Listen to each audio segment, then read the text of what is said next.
Qui est ton premier amour? J'aimerais vraiment que tu réfléchisses, tu penses à cette question, reviens en arrière et demande-toi avec moi, qui est mon premier amour? Ensuite, je m'approche pour te dire que non, ton premier amour n'est pas ton premier amour. Alors ça peut paraître un peu choquant, mais je vais m'expliquer et tu vas voir que c'est très logique. Du moins, ton premier amour n'est pas l'homme ou la femme à qui tu penses actuellement. Ton premier amour, c'est toi. Et il faut qu'on insiste là-dessus. Ton premier amour, c'est toi. Et c'est souvent parce que tu as oublié ce principe, parce que tu t'es méprisé, tu t'es négligé, que aujourd'hui tu sabotes toutes tes relations amoureuses. Il y a une parole que j'aime beaucoup dans la Bible, que tu peux prendre un peu comme tu veux. Tu peux la prendre même comme un simple proverbe, parce que la sagesse est très grande. Cette parole dit, tu aimeras ton prochain comme toi-même. Et c'est ce comme toi-même qui est particulièrement intéressant. Parce qu'il nous rappelle, de manière assez forte, de manière assez véridique, que de la façon dont je m'aime moi-même, eh bien, je dois aimer les autres. De la façon dont je m'aime, je vais être capable d'aimer les autres. Et donc, si j'ai très peu d'amour pour moi-même, si j'ai très peu d'estime pour moi-même, si j'ai très peu de confiance en moi-même, tu comprends un peu le raisonnement, ça va se refléter. C'est ce que je vais projeter dans mes relations amoureuses aujourd'hui. Et pas que dans mes relations familiales et également dans mes relations amicales et autres. Le manque d'amour que j'ai pour moi, je le projette toujours dans la relation que j'ai avec l'autre. Et c'est pour ça que tu t'auto-sabotes aujourd'hui, parce que tu as oublié que ton premier amour c'est toi et que les premiers soins que tu dois avoir sont pour toi. Ok? On avance un peu, ça va être intéressant, ça va être intéressant. Un pas de plus. Comment est-ce que ce manque d'amour dont je viens de parler, ce manque de confiance en soi, ce manque d'estime pour soi va se traduire dans les relations que tu vas avoir avec les autres? Le premier point qui revient 9 fois sur 10, c'est la dépendance affective. Cette dépendance affective, tu donnes tout chez l'autre parce que tu ne te donnes rien à toi. Premièrement. Deuxièmement, ça va être la minimisation de soi. Tu vas t'inférioriser. Tu vas toujours te mettre en dessous de l'autre. Et ça va conduire à un troisième point, c'est l'incapacité de poser des limites. L'incapacité de dire non. Qui nous conduit souvent à un quatrième point, la dévalorisation de soi. Se dévaloriser complètement et perdre même son identité dans la relation. Et enfin, le dernier point, moi j'appelle ça l'incapacité à se prioriser. J'arrive plus à me donner la priorité. Alors c'est bien de donner aux autres. C'est même magnifique. Mais quand tu n'as rien à donner, parce que tu ne te donnes pas la priorité, forcément, tu ne pourras rien donner aux autres. Ok? Je veux que tu retiennes un petit peu comment se traduit ce manque d'amour pour toi et que tu te demandes, est-ce que dans mes relations actuelles, je ressens l'un ou l'autre des quelques points, des 5 points que je viens de te partager. On fait un pas de plus. Moins je m'aime, moins je vais être capable d'aimer l'autre. Moins je m'aime, plus je vais me perdre dans l'autre. Et je vais chercher tous mes repères, tout mon refuge dans cette relation que j'entretiens. Alors si cette relation, si cet autre est bien intentionné, tant mieux. Mais si cet autre est mal intentionné, c'est là que cette relation peut me détruire. C'est là que ça va être destructeur et ravageur pour moi. Aujourd'hui, je veux vraiment t'apprendre à mieux t'aimer. Et ça va être fort. Faut qu'on se connecte toute la vidéo jusqu'à la dernière seconde. Je veux vraiment t'apprendre à mieux t'aimer d'un vrai amour pour toi. Pas d'un amour qui s'idéalise, qui ne regarde que ce qui est beau et bien. Un vrai amour. Plus tu vas t'aimer d'un vrai amour, plus tu vas être capable de donner ce même amour aux autres. Un amour, bien sûr, qui reconnaît quelles sont tes forces, mais qui reconnaît aussi quelles sont tes faiblesses. Un amour qui finalement te rend plus conscient, plus confiant, plus capable. Et à partir de là, bien sûr, tu vas pouvoir aimer les autres de la même manière, leur donner ce que tu te donnes à toi-même. Et si tu te donnes le meilleur, eh bien, tu vas pouvoir donner ce même meilleur dans les relations et construire des relations solides, véridiques, durables. Et c'est ce que tu veux, je n'en doute pas. Partageons donc ensemble ce que moi j'appelle les 10 caractéristiques de l'amour de soi. Les 10 indispensables que tu dois cultiver avec toi-même pour être sûr de pouvoir développer autour de toi des relations harmonieuses. Premièrement, l'auto-respect. Je me traite avec dignité même quand personne ne me regarde. Ça, c'est important. Je pose des limites saines avec moi-même pour être capable après de poser des limites saines avec les autres. En gros, je ne tolère plus ceux qui me blessent. Et là, ça va partir loin parce que tu vas commencer par voir l'usage que tu fais de ton propre temps. Ce que tu regardes, ce que tu écoutes, ce que tu manges. Je ne tolère plus ce qui me fait du mal.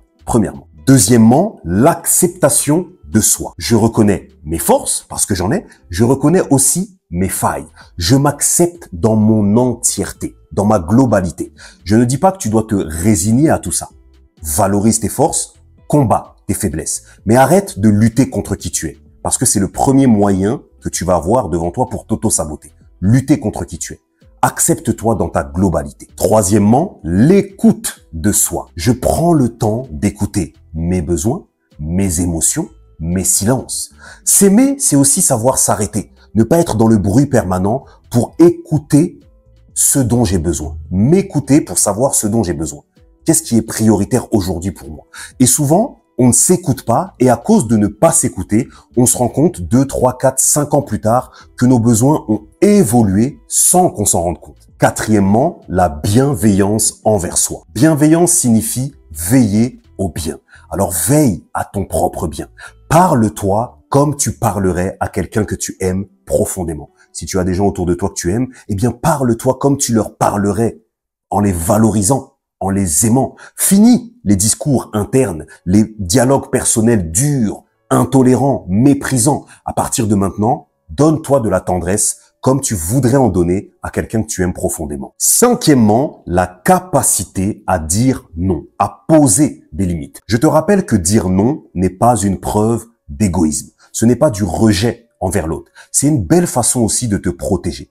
Moi, j'aime dire que le mot non est un ange gardien qui m'aide à protéger mon temps, mes émotions, mes sentiments, mon énergie.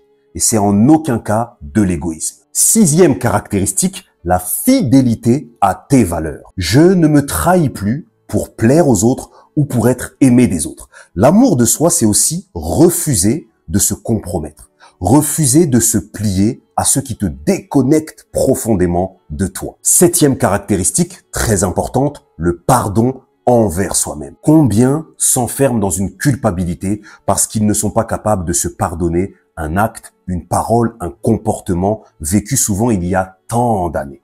Aujourd'hui, choisis de te libérer de cette culpabilité et aussi de cette honte. S'aimer, c'est accepter que tu es capable de faire des erreurs et que tu en fais et que tu en feras. C'est aussi accepter de guérir de tes erreurs passées. Huitièmement, la priorité à soi sans culpabilité. Je peux me mettre en premier, me prioriser, me donner la première place sans me sentir égoïste. D'ailleurs, une belle parole que je peux te partager, une belle image. Tu ne peux partager que ce qu'il y a dans ton assiette. Et s'il y a rien dans ton assiette, forcément, tu n'as rien à partager. Donc, plus tu vas te donner la priorité par tout ce que tu vas faire, le sport, les études, l'apprentissage, le repos, peu importe, plus tu vas remplir ton assiette pour avoir de quoi partager aux autres. Neuvièmement, la capacité à se réconforter soi-même. Combien ont besoin de cette capacité? La capacité à être là pour soi. Alors, on a la facilité à être là pour les autres. Ça, on est des champions. Maintenant, je veux que tu deviennes champion, championne dans le réconfort envers toi-même. Quand ça ne va pas, je suis là pour moi. C'est important, c'est fort ça. Quand ça ne va pas, je suis là pour moi. S'aimer, c'est devenir son propre refuge. Et être capable aussi de pas toujours devoir chercher ce refuge dans les autres. Se réfugier en soi-même et trouver une force à l'intérieur de toi pour te relever. Dixième caractéristique que j'aime beaucoup, la célébration de soi. Célèbre tes réussites, aussi petites soient-elles. Mets en place des rituels. Quand tu vois que tu as fait quelque chose de valorisant, de bon pour toi, célèbre-le. L'amour de soi se construit dans la fierté que tu peux développer, la confiance en toi, la gratitude et la reconnaissance du chemin que tu as parcouru. Alors prends l'habitude de célébrer tes victoires pour développer ce caractère de gratitude qui va te valoriser, qui va te permettre d'avoir un meilleur regard, une meilleure perception de toi-même. Voilà pour les 10 caractéristiques sur l'amour de soi. Ce que je veux que tu retiennes, c'est que ces 10 caractéristiques que je viens de te partager, ces 10 paliers, ces 10 marches ne sont pas anodines. Elles sont les fondations même de ta relation avec toi-même. Et je te rappelle que tu es la personne que tu fréquentes le plus. Tu ne fréquentes pas plus les gens de ta maison, même tes enfants. Non, tu te fréquentes le plus. Tu es la personne à qui tu parles le plus. Tu es la personne que tu regardes le plus. Tu es la personne que tu écoutes le plus. Pour simplifier, tu es la personne que tu fréquentes le plus. Et quand tu vas mettre ces 10 caractéristiques en place dans ta propre vie, tu verras que tu vas augmenter la perception que tu as de toi. Tu vas augmenter l'épanouissement que tu as au quotidien. Tu vas augmenter ta satisfaction de soi, la satisfaction que tu as vis-à-vis de ta propre vie, vis-à-vis de qui tu es. Et ça va être à partir de là que tu vas pouvoir projeter toutes ces belles choses, toutes ces bénédictions dans tes relations extérieures. Et j'aime dire que tout va toujours de l'intérieur vers l'extérieur. Quand tu as pris l'habitude pendant des années et des années de faire aller les choses de l'extérieur, des autres, des circonstances, vers l'intérieur. Ça n'a pas marché, ça n'a pas porté de fruits. Voilà pourquoi aujourd'hui tu dois inverser le schéma, le circuit, pour faire aller de l'intérieur, de la relation avec toi-même, vers l'extérieur, vers tes relations avec les autres. Et c'est de cette manière que, forcément, tu construis des relations harmonieuses, profitables, durables et sincères. Et qui ne désire pas ça? Qui ne désire pas ça? Alors on s'arrête ici pour aujourd'hui. J'aimerais bien que tu puisses penser aux 10 caractéristiques que je t'ai partagées et me dire dans les commentaires, eh bien, laquelle tu choisis? Quelle caractéristique est-ce que tu vas mettre en place dès maintenant? Laquelle te semble être difficile pour toi, par rapport à ton histoire peut-être? Voilà, dis-le moi dans les commentaires. Et ce que moi je vais faire, c'est que dans la description de cette vidéo, je vais te remettre la liste des 10 caractéristiques pour que tu puisses dès maintenant commencer à travailler dessus et que tu puisses dès maintenant commencer à obtenir des résultats qui vont te faire du bien et qui vont faire du bien à tes relations. Je te dis à bientôt pour une nouvelle vidéo, une nouvelle thématique et un nouveau pas avec moi-même, BR.